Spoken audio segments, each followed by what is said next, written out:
maa ngi leen di ziar bu baax di leen jox seen wàccuwaay dama doon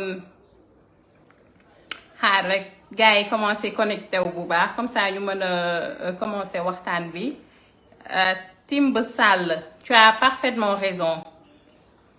la crédibilité n'a pas d'âge d'ailleurs ci loolu laa bëgg sax ñu waxtaan cette crédibilité qui n'a pas d'âge parce que nag Sénégal tey dafa neex ngay tëb yor sa as pukus yor sa micro jàkkaarloog say caméra di wax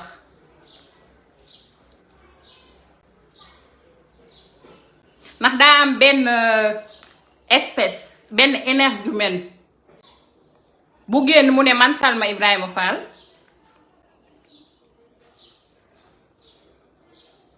fan laa jógee ndax est-ce que journaliste laa ak ban école de journalisme laa jàngee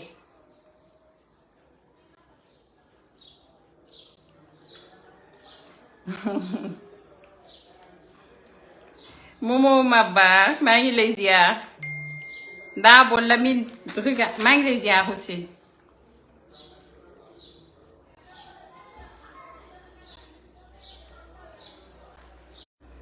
man duma yow te yow doo man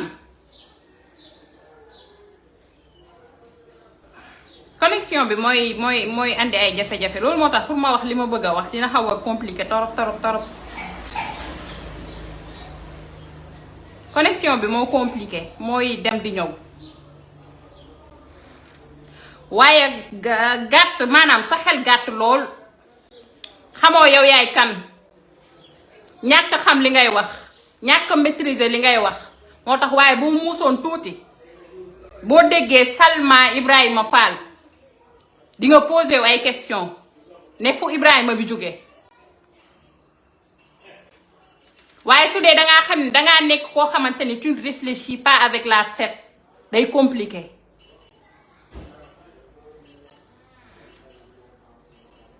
nit ku contradictoire nii musuma koo gis waaye yow ndaw si nee nga yow doo ma seetaan nee nga doo ma seetaan de waaye saay soo xëyee yaa ngi taal réveil bu wal fajri saay soo xëyee yaa ngi taal réveil bu wal fajri nee nga dooma seetaan te su ma sëkkatee nga tontu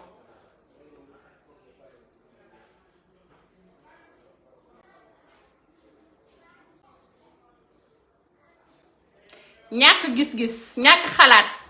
ak ñàkk xam li ngay wax moo tax nga toog di expliquer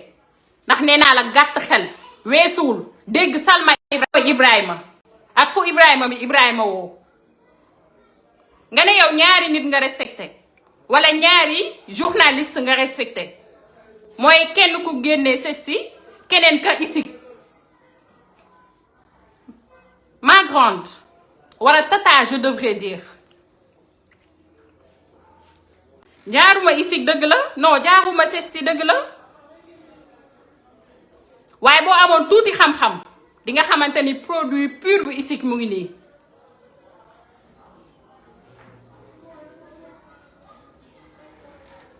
ba jàng jotee damaa jàngi ba jàng jotee tooguma ci ay live di expliquer wala benn autorité di ma woo may kaa ba kaa sama bopp est-ce que yaa ngi may dégg damaa judd ci journalisme ñu nàmpatal ma ci journalisme bu ma doon bër ne xaalisu journalisme lañ ma géntee mën naa jarta wax dangay jëf ñu gis mën naa jarta wax dangay jëf ñu gis duma tudd sa tur nag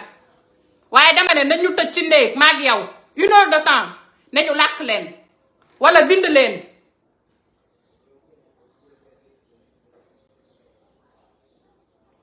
dangaa perte ku perte ngi nii perte weesuwul at yi nga am toog di jokkor maajoor ak jokkale nag xale yu ndaw dama ne ce sera la dernière fois sax yow ma toog naan damay am lu may expliquer ak yow parce que nawloowuma la je le répète doo sama référence te yow ak benn gone gu responsable ci mim réew defu la référence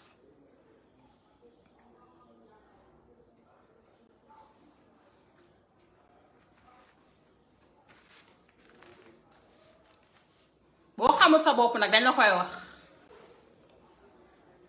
nga ne lan man greffage yu 1000 francs xaw ma 1000 francs laa teg perruque gu 1000 francs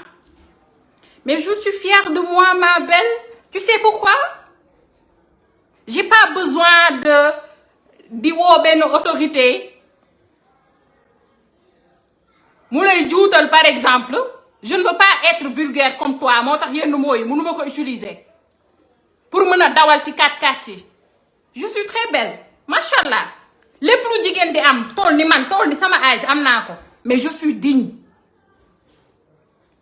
nga ne lan damaa mere sama ex mari moo tax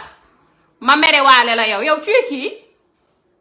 man ba sëy jotee damaa sëy ci farata yàlla ak sunna Muhammad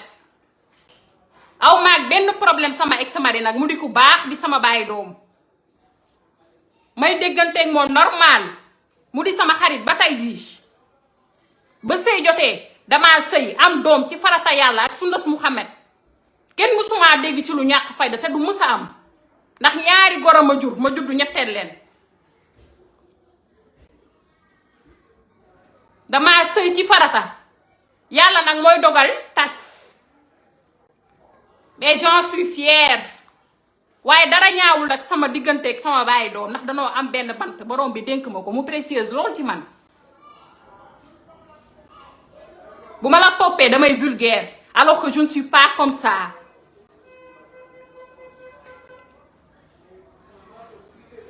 ce sera la dernière fois ngay wax sax may wax parce que nawloow ma la ngee nga dangaa jug fii sa bopp noonu nee nga dangaa jug peñe sa bopp def tout derrière dot sa pyjama toog di expliquer awma lu may wax ak yow ndax dangaa am lu la doy sëkk suba ba ngoon guddeeg yow patriote yi liñ lay wan rek dafa doy sëkk patriote yi liñ lay wan dafa doy sëkk dafa doy sëkk comme man xajuma ci yow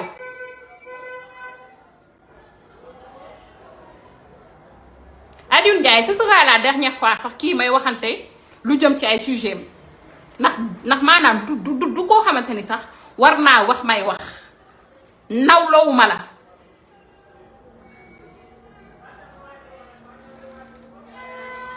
mais manque d'information weesuwul nga toog naan ku génnee ce style la respecté wala ISIC te produit ISIC pur toog nii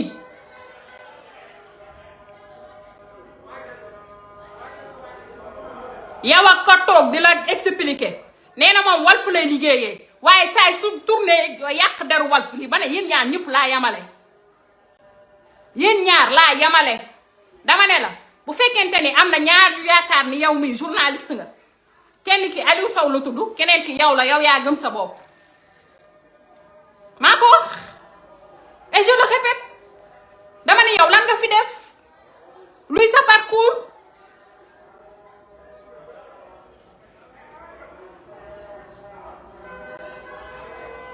bari na ñi may woone ma bul ko tontu duma la li ñu wax dëgg la en fait li ñu wax dafa sax weesu dëgg ils ont raison waruma la tontu parce que loolu suufeel sama bopp la ñàkk nga classe ñàkk nga personnalité kenn xamul looy nduróol neewoon naa duma la xas ci sa physique mënoon naa ko dëgg la mënoon naa ko ndax kenn xamul yow lan nga ndax jigéen dina toog di wax sax ñu ne kii de jigéen la góor di toog di wax ñu ne kii de jigéen góor la waaye yow kenn xamul loo doon xam nga loolu c'est problématique mais duma la xas ci sa physique encore une fois man dama ne la ñu demee xel débat d'idée laa la woo waaye nawloowuma la encore une fois je le répète nawloowuma la du diplôme boo ma ëppale du jaar-jaar donte def nga ay at ci presse waaye gisuma benn ndaw bu bëgg a mel ni yow gisuma ko li ma la wax moo la metti ñaari problème nga am ci sa àddina kenn ki Pape Alé Niang lu tudd kenn ki Moustapha Diop te dama ne xoolal duñ la tontu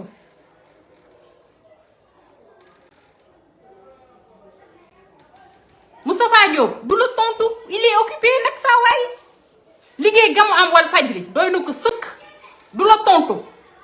Pape Alé Niang nag suñu directeur bu meilleur bi directeur général RTS radio télévision sénégalaise doy na ko sëkk liggéey du la tontu faale wuñ la nawloowuñu la ñoom ñaar duñu la tontu te ñooy sa problème mu àdduna te dangay gaañu rek waaye avancement la ñuy am yow nga toog fi nga toog di wax. du li nag dangaa wax waxi Pastef comme ni nga ko waxee noonu moo tax ma lay tontu ndax yaakaar naa ne rek patriote yi man nañ xaru tudd mat xaru tabaski ñu ngi lay lijjanti ba mu normal ñu ngi lay lijjanti ba mu baax waaye yow sa ñàkk ngor sa ñàkk personnalité moo waral yow nga jaar ci ab barab ba jóge fa di barab boobu am ay jafe-jafe nga toog di tiire lii ma yëngal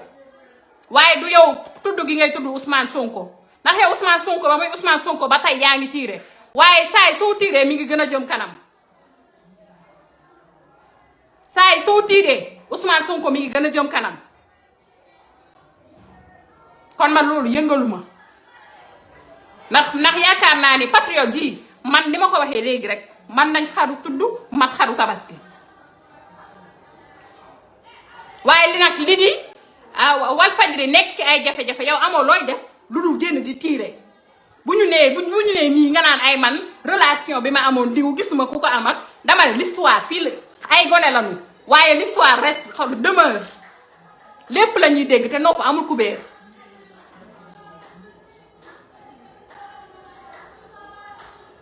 waaw nee nga yow sa montre xaw ma lan salam man na ma sama 5 ans de salaire. Oh ma grande, je suis fière de moi. Je suis fière de moi parce que salam boobu noonu tey jii li nga def ba am ko su ma neexoon am lu ko faw xa waaye damaa diñ yaakaar bii pour mën a dund. góor du ma yab ci àddina fii ci Sénégal mësta am.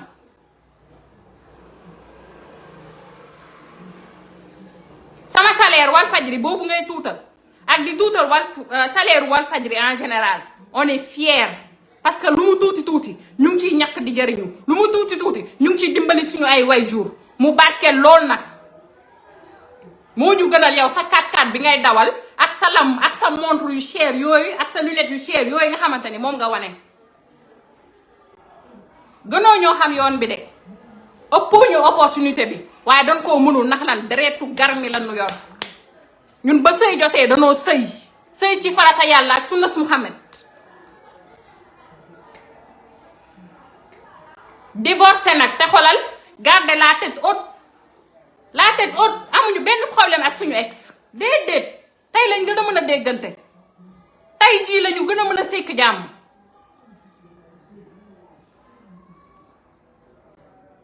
Ce sera la dernière fois may jokkor maajoor jox ko leen ak yow parce que jaroo ko amoo personnalité bi te màkkaama gu ni toll sax yow waruma la koo mën a jox parce que yow di wax ak yow nii sax da lay may ay vues ñenn ñi di dugg sa sa loolu du ma ne sax sit sa loolu di xool lan ak lan nga fay wax ma grand-mère dangay xaar yaa ngi dégg ñun ñuy duma la ne tata de duma la ne yaay parce que man nga ñu maam yow fépp foo jaar dañ laa dàq RTS 1 dañ la faa dàq télévision Futurs Médias dañ la faa dàq ba tey yow nga ne yow journaliste bu mag nga lan ak lan nga fi def ma ne maa ko wax maa ko réitéré. Il t'a fallu 14 minutes pour poser une question li gën a yomb ci journaliste mooy résumé munoo ko maa ko wax tiré sur Ousmane Sonko am na ñu ko waxal ndax sa 72 heures yii ñu la fi defal yaakaar naa bu la doyul yow dara dootu la doy Ousmane Sonko ay patriote am mën nañ xaru tabaski mar nañ xaru tudd maa ngi koy waxaat léegi kon yow du ay nga tiire si Ousmane Sonko moo tax may jug di wax waaye sa ñàkk ngor sa ñàkk kóllëre moo ma yëngal.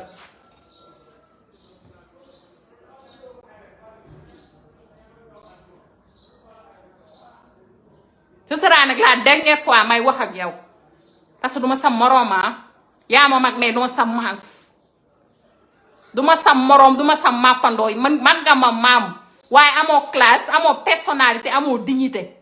soof nga kenn xamul looy nduróol duma fi toog nag nga may tojal mais bu toll ni yow toog di jokkor maajoor ak man duma ko def ce sera la dernière fois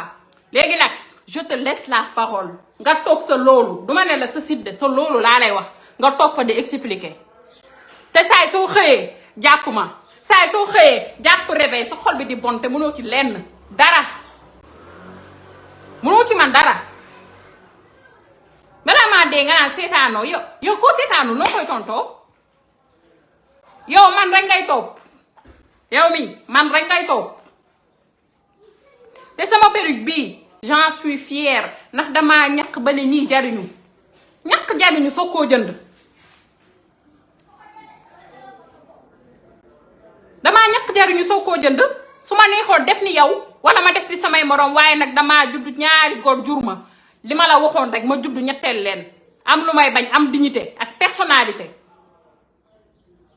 wax ak yow nag rabaissewu la sax ci sama bopp mais fallait que ma def ko tey mais di la wax ni que ça soit la dernière fois aw ma dara lu may wax ak yow et lii nii mooy nekk la dernière fois boo xamante ni dinaa yëkkati man sama kàddu di wax ci say wax falaa yam ngeen baal ma àq bu baax a baax parce que lii sax baaxowu ma ko waaw donc di ci jéggalu bu baax fallait que ma def ko parce que am na yoo xamante ne day jeexal xol dañuy toll ci réew moo xamante ne am na ay priorité am na ay urgence ñu nekk fii au lieu ñu wax loolu wax li nga xamante ne mooy lijjanti réew mi jëmal réew mi kanam ñu nekk ci ay détails yoo xamante ni di alors que yow am nga sa dangay yor sa kilo di wax genn waa liibaru jàmbur